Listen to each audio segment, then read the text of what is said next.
столице республики в детско-юношеской спортивной школе номер 1 прошло первенство Чувашской республики по бадминтону.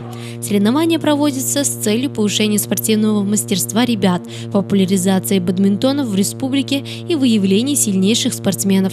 На состязаниях участвовали более 60 спортсменов из Чебоксар, Новочебоксарска, Сосновки и Кугейсь. Юные спортсмены, занявшие первые и вторые места, пройдут во всероссийский уровень. Талантливые дети, они сразу, они уже рядом со мной стоят, видите, с левой стороны. Они сразу можно их определить, кто как двигается. У меня тестирование, несколько тестирований, я уже могу сказать, что из него может получиться. А так ребята приходят много, это очень. Здесь это у нас уже формируется на следующий год сборная опять.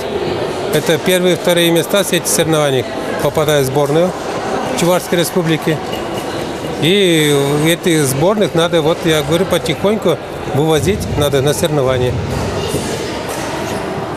Да, чтобы дальше росли. Вот сейчас у нас это очень хороший центр построили в Казани. Это для нас очень большой плюс. Это или Саратов, все-таки далеко ездить, или Казань. Тут я за 1,5 часа уже, за 2 часа уже в Казани. Это отыграясь, тот же день можно обратно приехать. Под чутким руководством Григория Сергеева бадминтоном занимаются спортсмены разного возраста, а также у него тренируются инвалиды-колясочники, которые уехали на сборы в Санкт-Петербург для подготовки на чемпионат Европы. У меня самый старший бадминтонист Сильченко Виктор Васильевич. Ему сейчас в прошлом году исполнилось 81. Вот он пришел с внуком, сидит у меня на скамейке. Я подошел к нему, поговорили так.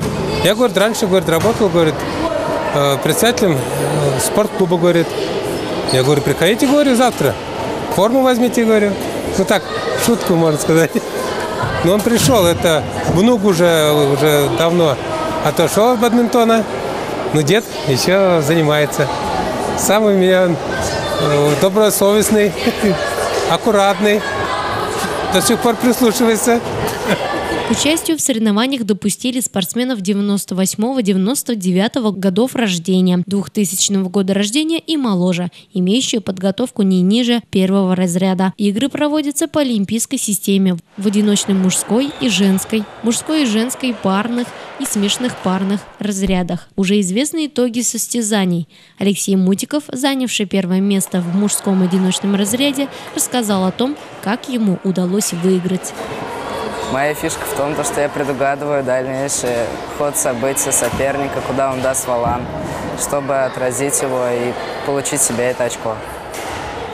Ученица 40-й школы Александра Григорьева на соревнованиях заняла 3-е место в женском одиночном разряде, а также взяли бронзу в женском парном разряде с Екатериной Бариновой. Александра рассказала о том, как все начиналось.